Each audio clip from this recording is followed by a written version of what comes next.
Sagittarius धनु राशि वालों के लिए 16 से 22 मार्च के बीच सप्ताह कैसा रहेगा, साप्ताहिक राशिफल लेकर मैं आपके सामने उपस्थित हुआ हूं।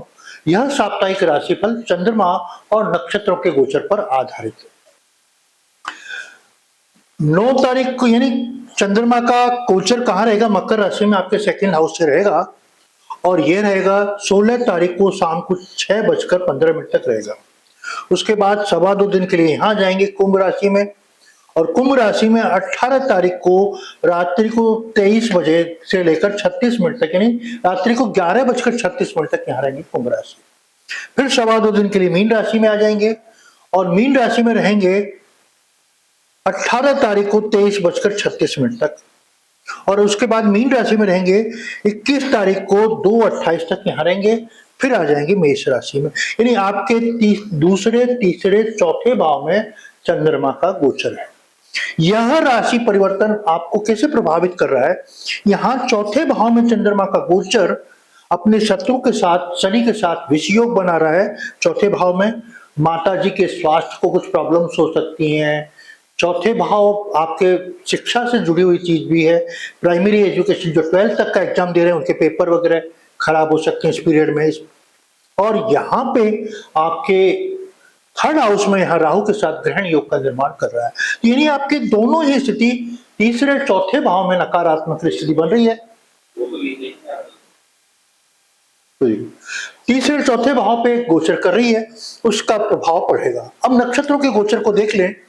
श्रवण नक्षत्र 16 तारीख को 5:57 तक रहेगा, कनिष्ठा 17 को 6:23 तक रहेगा, शतभिषा 18 तारीख को 6:09 तक रहेगा, पूर्वा भाद्रपद 19 तारीख को 5:21 तक रहेगा और उत्तरा भाद्रपद 20 तारीख को 4:05 तक रहेगा। रेवती नक्षत्र 21 तारीख को 2:28 रात्रि तक रहेगा और अश्विनी नक्षत्र 22 तारीख को 22:03 तक रहेगा। अब हम देखते हैं और प्लैनेट की स्थिति क्या है। सूर्य 1 डिग्री में है, कितनी 16 तारीख को, 16 से 22 फरवरी का राशिफल है और मंगल 16 डिग्री का है, बुध 15 डिग्री का है, गुरु 20 डिग्री का है, शुक्र 17 डिग्री का है, शनि 9 डिग्री का है, राहु केतु 14 डिग्री के हैं। इस सप्ताह कैसा रहेगा आपका स्वास्थ्य धनु राशि वालों के लिए 16 से 22 मार्च के बीच में, और कैसा रहेगा आपकी मैरिज लाइफ, कैसी रहेगी लव लाइफ, कैसा रहेगा व्यापार, कैसी रहेगी नौकरी और कैसा रहेगी धन की स्थिति, इन सभी मुद्दों पर चर्चा करते हैं। सबसे पहले आपके स्वास्थ्य को देखते हैं। आपके लग्न में ही, लग्न का स्वामी ही आपके सप्तम भाव में बैठ के आपके भाव को देख रहा है, तो आपके लग्न को काफी मजबूत कर रहा है। इस सप्ताह आपके स्वास्थ्य में कुछ प्रॉब्लम्स नहीं है, लेकिन जब चौथे भाव में चंद्रमा का गोचर हो रहा है, वो भी शनि की स्थिति के साथ, शनि के साथ विषयोग बन रहा है, तो जब यहां रहेगा चौथे भाव में रहेगा आपके 18 तारीख से 21 तारीख के मध्य रहेगा, तो यह स्थिति आपके लिए स्वास्थ्य को विशेष ध्यान रखने की जरूरत है। जब मीन राशि में चंद्रमा रहेंगे तो आपके स्वास्थ्य में गड़बड़ हो सकती है, आपके हार्ट से संबंधित कुछ प्रॉब्लम्स हो सकती हैं और चलते रास्ते आपको परेशानियां हो सकती हैं, क्योंकि राहु यानी शनि और चंद्रमा की युति, सूर्य का भी प्रभाव, ये जो सारी स्थितियां बनती हैं हार्ट से संबंधित प्रॉब्लम कर सकती हैं। तो धनु राशि को इस सप्ताह विशेष रूप से हार्ट से संबंधित कुछ प्रॉब्लम्स हैं तो उसको दिखाने की आवश्यकता है। अब हम देखते हैं आपकी वैवाहिक जीवन कैसा रहेगा। वैवाहिक जीवन के भाव में गुरु बैठ गए हैं सप्तम भाव में। जब गुरु उस भाव में बैठ जाते हैं तो उस भाव को नुकसान करते हैं, ये वैदिक ज्योतिष का नियम है। तो यहाँ पे गुरु की उपस्थिति सप्तम भाव पे गोचर हो रहा है, तो ये गुरु आपके वैवाहिक जीवन को बहुत दिन से परेशान कर रहे हैं।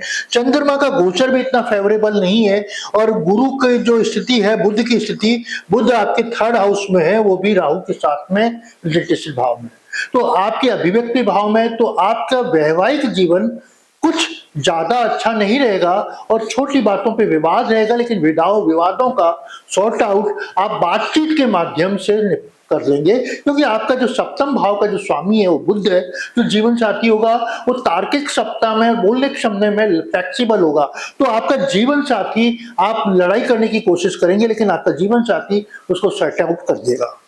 आपकी लव लाइफ कैसी रहेगी, प्रेम संबंधों को हम पंचम भाव से देखते हैं, इसका स्वामी मंगल है थर्ड हाउस में, तो आप पूरी ऊर्जा में हैं इस सप्ताह। एनर्जी लेवल आप में बहुत तेज है, आप प्रेम संबंधों को अभिव्यक्त करने में और कॉन्फिडेंस हैं और हड़बड़ी नहीं दिखाएं, नहीं तो आपका मामला बिगड़ जाएगा कि और प्लानेट आपके राहु वगैरह भी साथ में युति में, तो अति साहस नहीं दिखाएं प्रेम संबंधों में।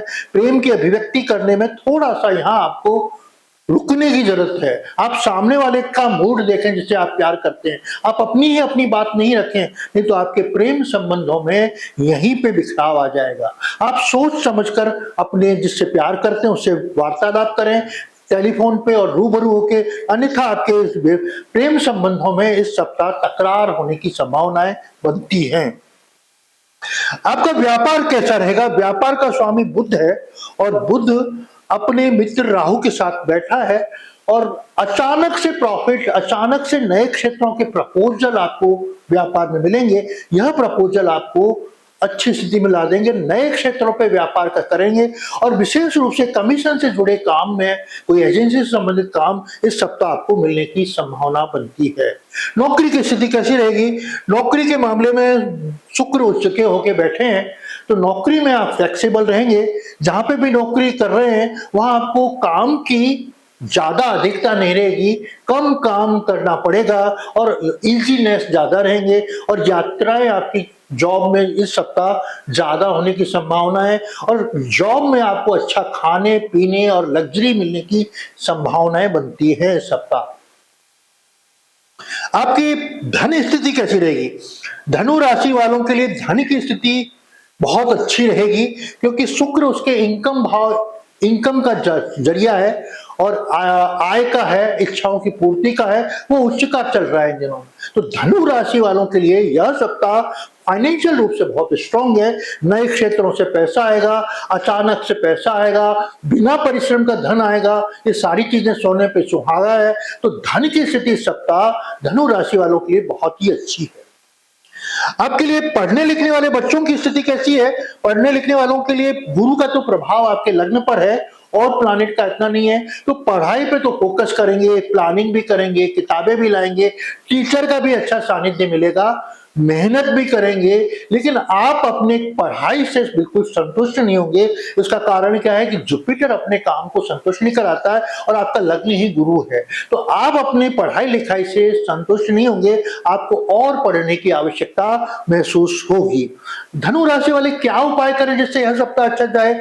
आपको नियमित रूप से विष्णु सहस्त्र नाम का पाठ रात्रि को सुनना है और भगवान कृष्ण की आराधना करनी है। शाम को नियमित रूप से भगवान कृष्ण या राम विष्णु के अवतार के मंदिर में जाएं और दर्शन करके प्रभु के आए। आपने अभी तक मेरे चैनल को सब्सक्राइब नहीं किया है तो प्लीज मेरे चैनल को सब्सक्राइब करें, लाइक करें, बेल आइकन को दबाएं। अगर आपको मेरे से व्यक्तिगत परामर्श की आवश्यकता है तो स्क्रीन पे दिए गए नंबर पे चर्चा कर सकते हैं। आपकी कौन सी डेट शुभ है, कौन सी अशुभ है इस सप्ताह की? आपके लिए 16, 17, 18 शुभ है, वहीं 19 और 20 तारीख आपके लिए नकारात्मक रिजल्ट लेके आई है। नमस्कार।